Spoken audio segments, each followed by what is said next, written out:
Olá, pessoal, boa tarde. Sou a professora doutora Débora Pedrotti, estou trabalhando com vocês a escrita científica. Vou deixar essa aula gravada porque na semana que vem, no dia 14, que seria a nossa aula, eu vou estar me deslocando de um congresso que nós vamos participar do ESUD, lá em Belo Horizonte. Eu vou estar me deslocando, então, por meio de avião, bem no horário da nossa aula. Então, quero deixar a aula aqui gravada e depois a gente se encontra aí nos outros dias também. E, se necessário, também a gente pode se encontrar aqui mais uma vez virtualmente. Então, essa aula é a aula que diz respeito aonde nós vamos trabalhar. Só colocar aqui a apresentação para vocês. Por primeiro AVA do nosso curso, né? Então, nessa unidade, que é a última unidade que a gente tem na disciplina, a unidade 4, vão ser abordados, hoje a gente vai abordar, uma reflexão sobre integridade em pesquisa e escrita científica. E aí eu peço novamente para vocês participarem desse encontro síncrono. Então essa aula vai ficar gravada para vocês, eu peço que vocês assistam a aula, isso é importante.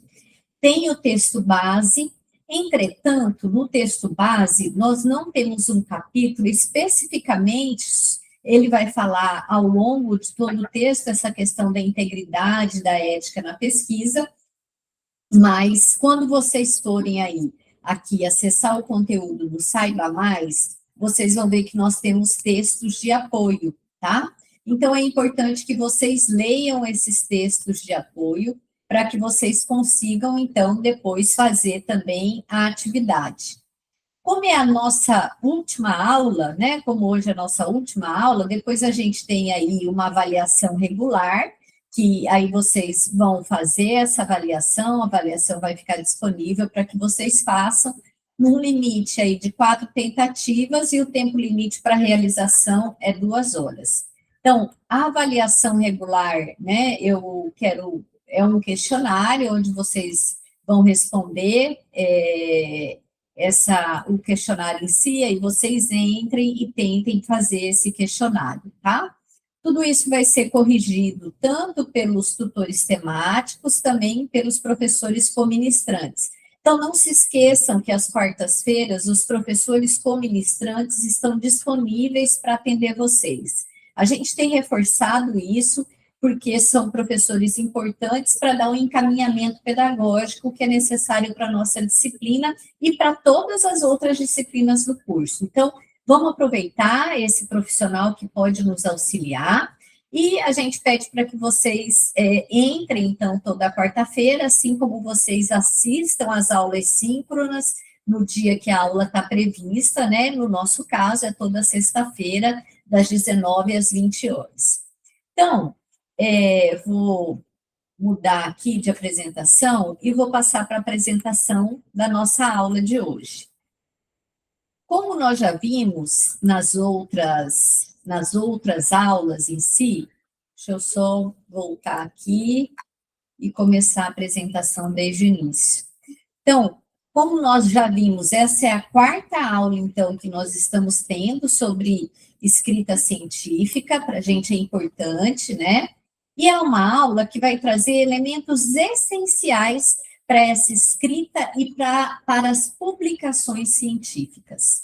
Então, a gente traz novamente aqui, todas as nossas aulas, eu trago reforçando o que a gente escreveu, o que a gente estudou nas aulas passadas. Então, a escrita científica é um estilo de redação formal, clara e objetiva, que é utilizada por pesquisadores para comunicar os resultados de suas pesquisas para a comunidade acadêmica. Então, desde a nossa primeira aula, eu venho reforçando isso com vocês. O que é uma escrita científica, que ela vai servir para que os pesquisadores consigam comunicar os seus trabalhos e os seus achados de pesquisa.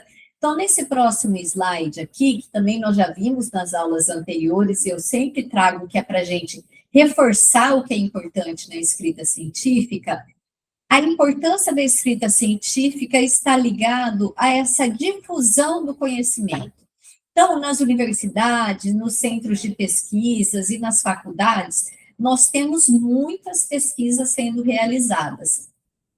Essas pesquisas têm que ser realizadas com rigor, então nós temos a rigorosidade metódica e epistemológica, então nós citamos autores, fazemos aí,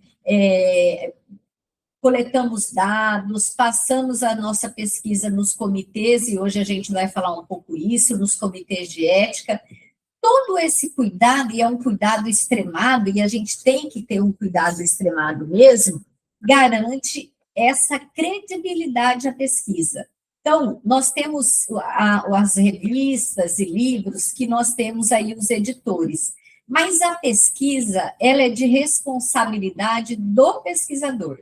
Então, a gente nunca pode esquecer isso. Ela é de responsabilidade do pesquisador. Às vezes, o pesquisador tem algumas bolsa, né, algum incentivo para realizar essa pesquisa, para comprar material, ou para excursões, algumas pesquisas que precisam de campo, ou alguma outra coisa assim. Mesmo assim, ela é de responsabilidade do pesquisador. Então, a pesquisa vai permitir, essa escrita científica permite que outros autores que pesquisem naquela área, em áreas afins, façam intercâmbio entre os pesquisadores. Outros pesquisadores podem estar pesquisando as mesmas temáticas que a gente pesquisa, aqui na Universidade Federal de Mato Grosso, no campus de Várzea Grande, e pode-se utilizar os nossos dados para fazer comparação, ou se encontra outros dados. Então, as pesquisas servem de parâmetro. Esse parâmetro, ele vai se dar por meio das publicações. Então, a escrita científica, ela é essencial. Por isso que é importante, até os erros que a gente tem numa pesquisa, é importante que a gente relate, porque isso ajuda os outros pesquisadores também. E essas questões todas são essenciais para que a gente consiga levar a nossa pesquisa de forma mais séria, mas sempre com credibilidade e rigor. Então, a escrita científica, ela vai contribuir para o avanço da sociedade da ciência. Por quê? Porque ela vai relatar os achados de pesquisa. Os achados de pesquisa, em algumas áreas, salvam vidas, não só vidas humanas, mas das outras formas de vidas que nós temos no planeta. Então, a escrita científica, a publicação científica, ela é essencial para que a gente avance como sociedade e que a gente avance no contexto da ciência. E aí, vou deixar uma pergunta para vocês refletirem sobre isso, né, sobre a pesquisa e sobre esse avanço. Quantas vezes que vocês já viram, e qual foi a época que a gente mais precisou de que a pesquisa científica chegasse à população? Deixar um tempinho para vocês pensarem. Nós vivemos um momento da pandemia, e nesse momento da pandemia, para nós foi essencial, né? A busca pela vacina. A cada novo cientista, ou a cada novo passo que se dava na busca pela vacina, né, contra a Covid-19, nós ficávamos muito felizes. Nesse sentido, e aí é um sentido que está mais preemente, aqui mais recente na memória coletiva, a gente vê o quanto a pesquisa faz o avanço na sociedade. Mas isso é só uma coisa, a gente tem muitas outras coisas, né? A gente tem a questão da eletricidade, e aí a gente vem com a ciência e com a tecnologia, que elas caminham juntas. Como que isso é importante? Como que hoje a gente vive de forma mais tranquila, de forma, vamos colocar do ponto de vista do conforto térmico, no estado de Mato Grosso, nós somos um estado com temperaturas elevadas, mas em função aí do avanço científico, nós podemos ter condicionadores de ar, ventilador, e tudo isso, climatizadores, e tudo isso aí nos ajuda a viver com mais qualidade de vida. Então, a ciência, ela está sempre posta aí no dia a dia da sociedade em si. Então, quando a gente fala da importância do que é a escrita científica, da importância da escrita científica, nas aulas anteriores nós trabalhamos diferentes textos, trabalhamos como se constrói um resumo, como se constrói um artigo científico, passo a passo disso. Hoje, nessa aula especificamente, nós vamos trabalhar sobre ética e integridade em pesquisa e escrita científica. E aí, eu trouxe aqui o símbolo da justiça, porque a ética e a integridade são essenciais na pesquisa e na escrita científica. E aí a gente vê que já teve casos, são poucos casos, mas a gente já teve uns casos que a pessoa publicou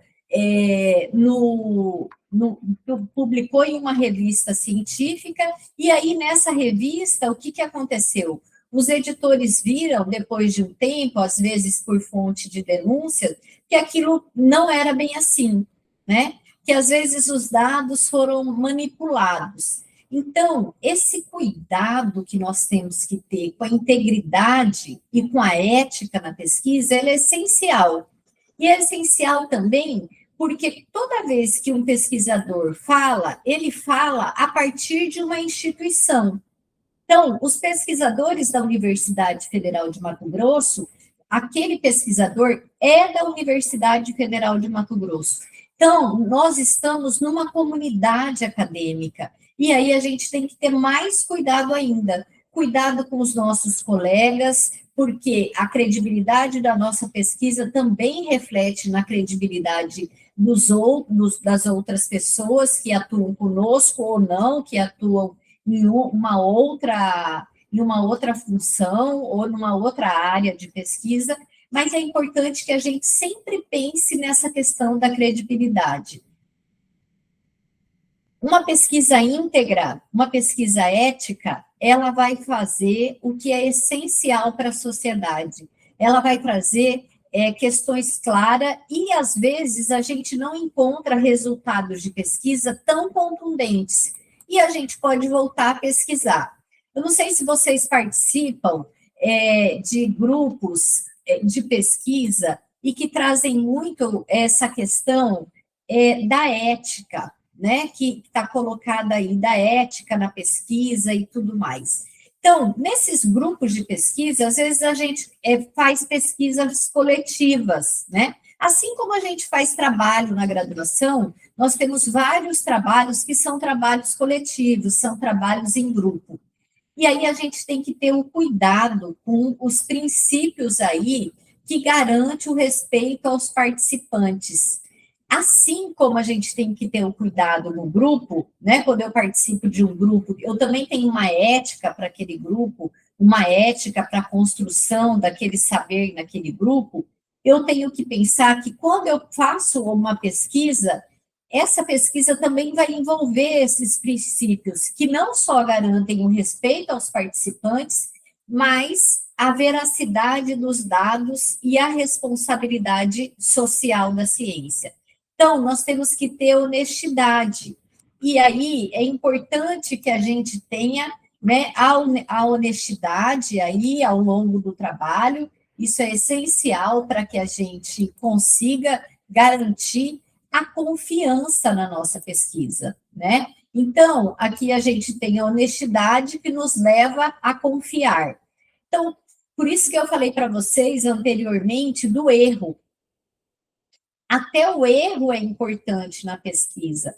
Por que até o erro é importante? Porque, às vezes, o meu erro, eu tive um erro na pesquisa, ou um outro pesquisador teve um erro, e esse erro pode ajudar os outros pesquisadores que pesquisam o mesmo tema a não errar mais naquele sentido. E isso nos leva a caminhos diferentes. Mas eu só garanto isso se eu for honesto com os meus achados de pesquisa, se eu usar os dados verdadeiros que eu encontrei, mesmo que eles não respondam aos meus objetivos de pesquisa, porque às vezes isso acontece. Na aula anterior nós trabalhamos lá que para você fazer um artigo científico, você tem objetivo, para eu construir um trabalho de conclusão de curso, eu tenho objetivo também, objetivos gerais e objetivos específicos, assim como também nas dissertações de mestrado e nas teses de doutorados. Então, a veracidade dos dados é essencial, porque se a gente trazer os dados reais, os dados verdadeiros, sem manipulação, que nós constatamos nos nossos projetos de pesquisa, isso leva à responsabilidade social da ciência. Essa é a nossa contribuição para a responsabilidade social da ciência. Então, a gente tem aí degraus, né, que nós vamos caminhando rumo a essa questão que é tão importante para todos nós, que é a questão da confiabilidade na ciência. Então, que nós saibamos ter a ética na pesquisa, a ética nos nossos trabalhos acadêmicos, para que a gente consiga chegar aí nessa confiabilidade que é essencial. Então, uma outra questão que é importante, que a gente traz também, um outro conceito que vem junto com a honestidade e com a ética, se refere à integridade científica. Então, a integridade científica é o compromisso do pesquisador com a honestidade intelectual, com a transparência e a confiança no processo científico. Quando a gente fala do processo científico, quando nós estamos tanto na educação, no ensino fundamental, no ensino médio, aqui no ensino superior e na pós-graduação, nós vamos trabalhar com as etapas do método científico. Por que é importante, né, que a gente trabalhe com essas etapas? Por que as etapas são importantes?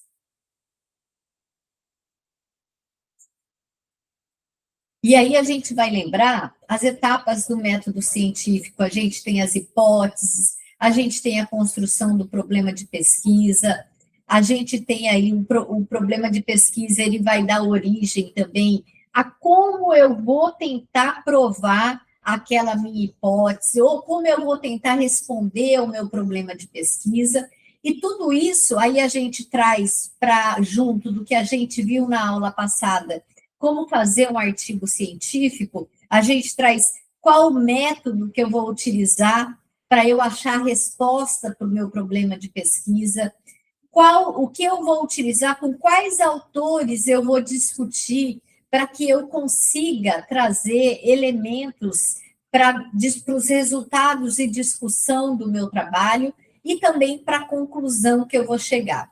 Então, essa tríade é essencial na escrita científica, que é honestidade, ética e integridade. Então, a integridade é responsabilidade do pesquisador, é o compromisso que o pesquisador tem que ter. E aí é qualquer pesquisador, tá? O pesquisador que é PIBIC, ensino médio, que já faz pesquisas, que às vezes tem bolsa para isso, tem professores que o orientem, assim como aqui no nosso curso de bacharelado de ciência e tecnologia. Às vezes vocês produzem pesquisa e é com auxílio de algum professor. Então, ambos os pesquisadores, quando a gente tem uma pesquisa que você tem um orientador ou uma orientadora, os dois pesquisadores têm que ter esse compromisso com a integridade, com a honestidade intelectual, com a transparência e com a confiança que aquele processo é um processo justo, íntegro e honesto. Então, essa integridade a gente não pode esquecer. Vocês vão ver que eu vou reforçar muito isso aqui, porque a gente tem visto, e aí com o surgimento da inteligência artificial generativa, a gente tem utilizado a inteligência artificial em determinadas questões. Não tem problema em algumas partes se você utilizar, mas você tem que ter ética para isso, nós temos regra para isso, mas eu não posso colocar um tema e pedir para que a inteligência artificial faça para mim, né? Aí eu não ter a ética, me falta honestidade, porque aquela produção intelectual não é minha. A gente usa, sim, e pode-se usar a inteligência artificial generativa, mas dentro do que é possível e do que é ético, íntegro e honesto. A gente não pode esquecer isso. Algumas práticas antiéticas que a gente tem, né? E isso alguns pesquisadores, às vezes até por desconhecimento de algumas regras da ABNT ou algumas outras regras, acabam não sabendo como fazer uma citação e algumas outras questões que a gente vai discutir aqui. E aí a gente tem algumas práticas antiéticas, tá? O plágio é uma dessas práticas. O plágio é quando eu pego a autoria de alguém, o texto de alguém, e utilizo daquele texto como se ele fosse meu, como se eu tivesse feito aquele texto e refletido e pesquisado sobre aquilo. Isso é plágio. O plágio é crime no Brasil. Então, nós não podemos usar o plágio. Um pesquisador que é comprometido, que é honesto e é ético, ele pode sim e deve usar outros autores que já fizeram leituras e pesquisas sobre as temáticas que nós estamos utilizando. Mas ele tem que referendar aquele autor. Vou dar um exemplo, né? O Paulo Freire fala que a educação é um ato político.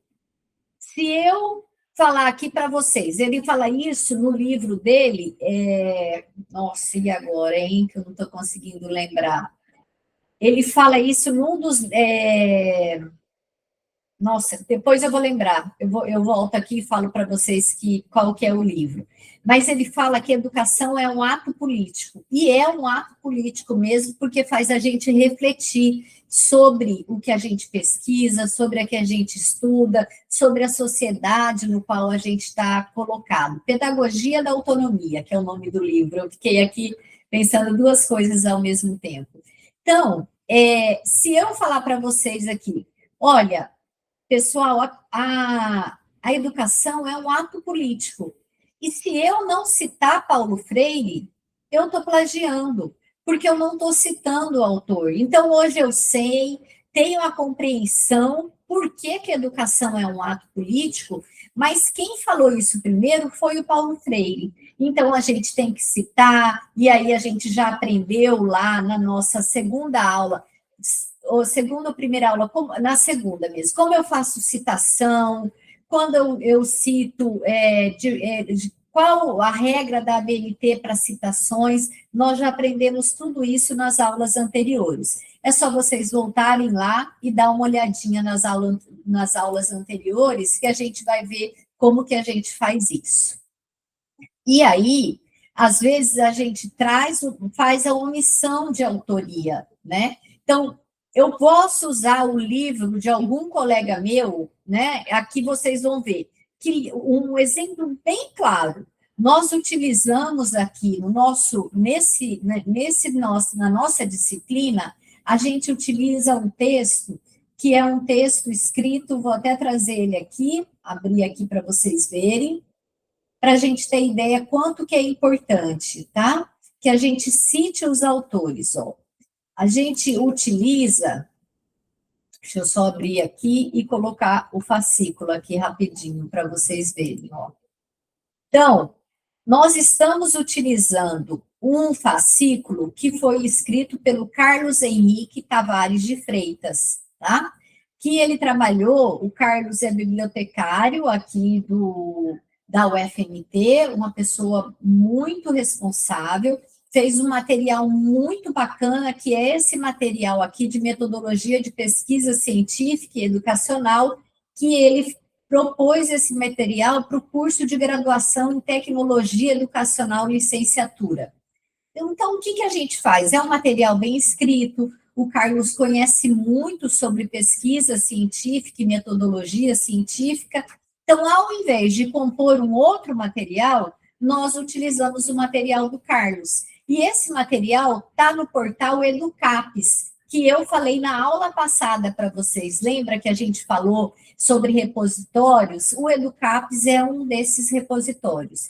Então, esse material do Carlos está disponível e mais nós temos que falar que esse material é do Carlos, que foi escrito aí em 2019, aqui tem a ficha catalográfica. Então, é essencial que a gente lembre de fazer esse tipo, essa citação, porque esse material não é meu, né? Mas é de uma pessoa que fez muito bem feito e que a gente vai utilizar aqui, porque o Carlos já fez esse compilado do que era importante aí para a gente poder e que nos auxilia também no trabalho na nossa disciplina, tá? Então, falsificação e fabricação de dados. Isso não tem ética nenhuma nisso. Às vezes, a gente não tem tempo, né? Às vezes o pesquisador não tem tempo útil para poder fazer algumas questões, e alguns pesquisadores, e não são muitos, eles fazem essa falsificação e fabricação de dados, né? Isso você responde por um crime, isso é um problema muito grande e que traz muito problema para as instituições também. Não só para as instituições, mas para outras pessoas que utilizaram dos resultados da pesquisa, de uma pesquisa que foi manipulada, né? Porque uma outra prática antiética é a manipulação dos resultados. Então, às vezes, a gente tem alguns pesquisadores e pesquisadoras que manipulam os resultados. Então, isso também é um problema muito grande, porque se eu uso a escrita científica, se eu faço uma publicação científica, né, e com dados manipulados, ou com dados falsos ou fabricados, isso é um problema para a comunidade científica, porque a comunidade científica vai utilizar dos seus dados, e ela vai achar que aqueles dados estão ok, que está tudo certo, e não é verdade. Por quê? Porque aqueles dados foram manipulados. E aí isso traz um problema muito sério, não só para quem manipulou, para quem falsificou, que vai responder por crime, mas também para os outros pesquisadores que utilizaram dos nossos dados, de dados que foram manipulados, falsificados ou fabricados. Então, é uma questão ética que a gente tem que ter muito cuidado também. Tem uma outra prática antiética que se tem muito também aí na escrita científica, que é a submissão duplicada. Às vezes eu faço um relato de pesquisa, um relato de experiência, e publico isso em uma revista e publico em outra revista. Nem sempre, né? Embora a gente tenha aí as revistas são em âmbito nacional e internacional, mas a revista às vezes não sabe que você fez isso. E é de responsabilidade do autor saber, ele sabe que ele não pode fazer mais de uma submissão com o mesmo artigo, que tenha os mesmos dados, que traga os mesmos resultados, as mesmas discussões e a mesma conclusão. Se eu tenho, de repente, uma pessoa que faz doutorado, vamos colocar assim, e faz o doutorado dela em vários capítulos, às vezes ela publica, mas são temáticas parecidas, mas dados diferentes. Porque às vezes eu tenho aí um levantamento bibliográfico, a gente pode ter também o estado da arte, o estado do conhecimento. No outro capítulo, esse pesquisador ou pesquisadora pode fazer entrevista com outras pessoas que vão participar da pesquisa dela, e aí ela vai ter resultados diferentes em cada um dos capítulos. Aí você pode publicar, porque são coisas diferentes.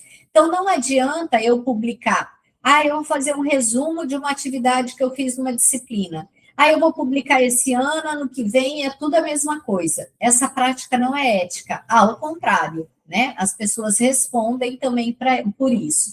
Então, todo cuidado é pouco, mas sempre que vocês tiverem dúvida, voltem na ABNT, voltem aos professores, nos procurem, que a gente vai ter o maior prazer em ajudar vocês, assim como os coordenadores de curso também, e todo mundo vai ter aí essa experiência com pesquisa para auxiliar.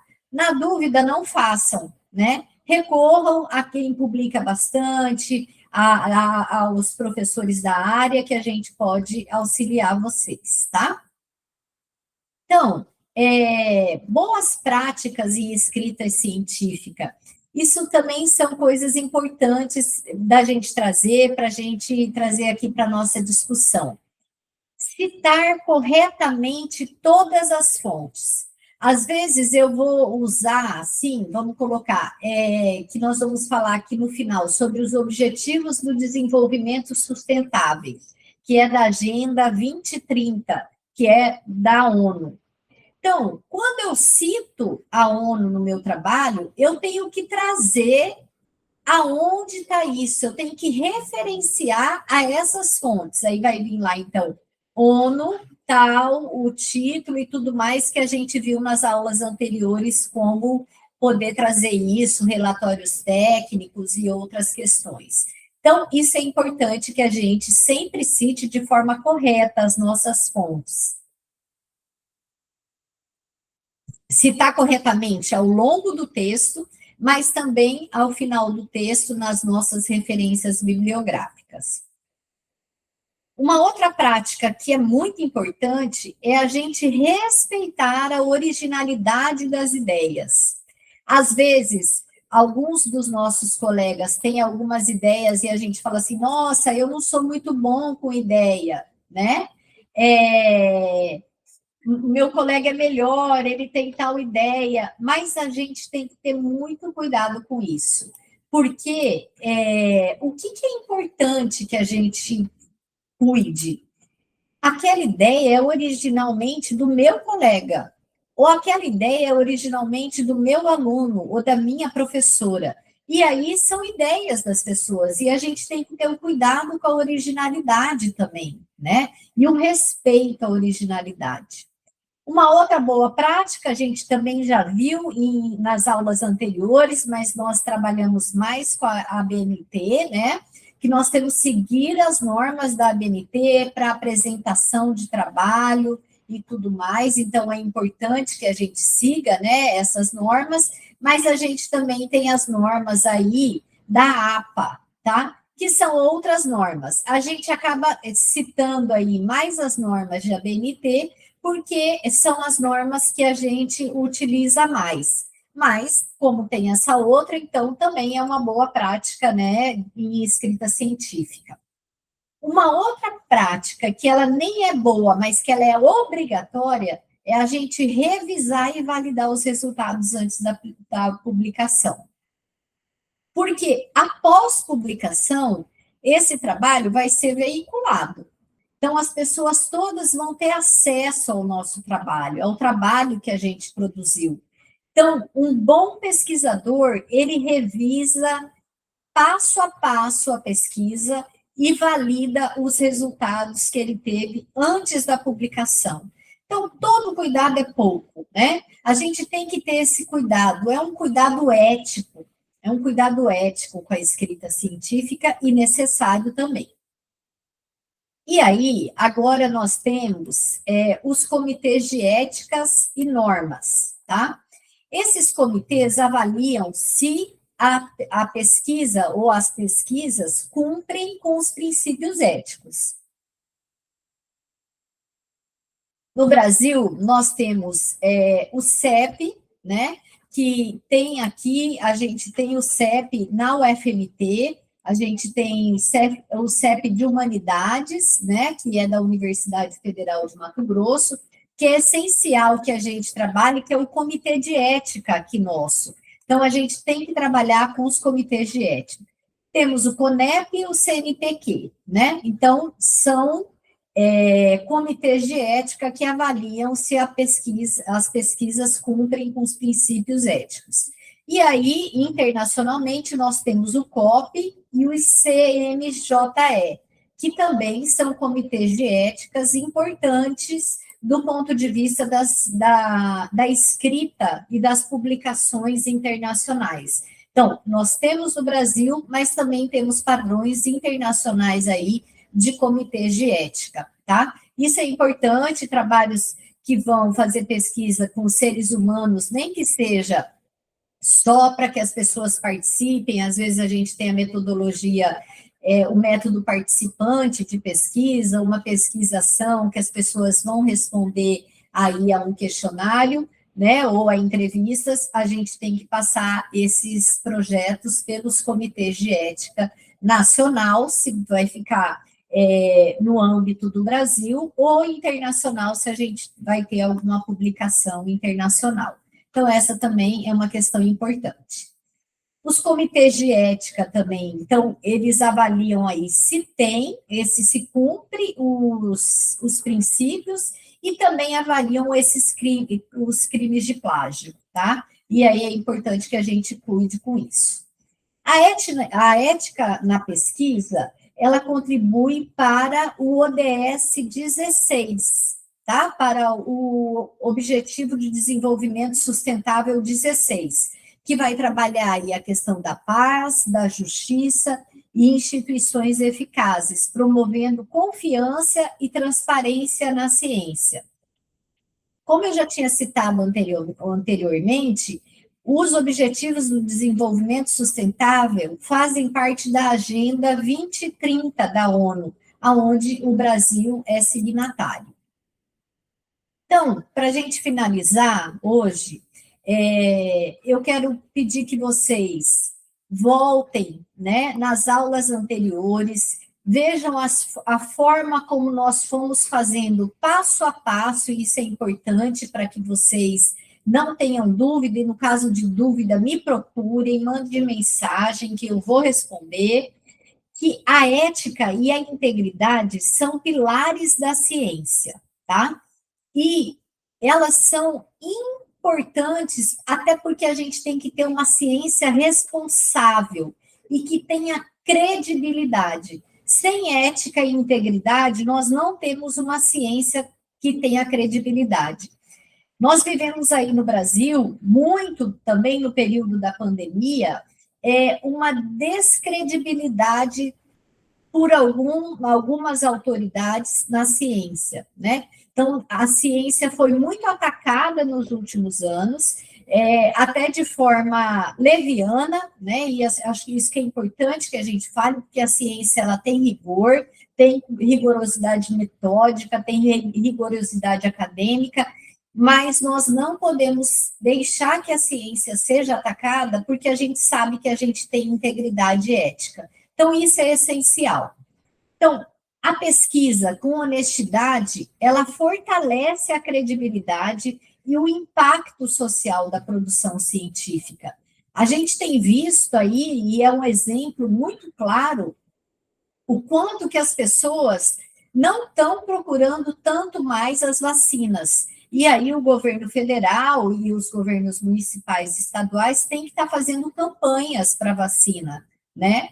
Tanto que nós fomos atacados do ponto de vista da ciência. Esse é só um dos exemplos, mas nós temos muitos outros exemplos que tenta descredibilizar a ciência e a gente não pode admitir que isso aconteça, mas o nosso compromisso está na ética e na integridade. Então, a gente tem que ter responsabilidade com a pesquisa.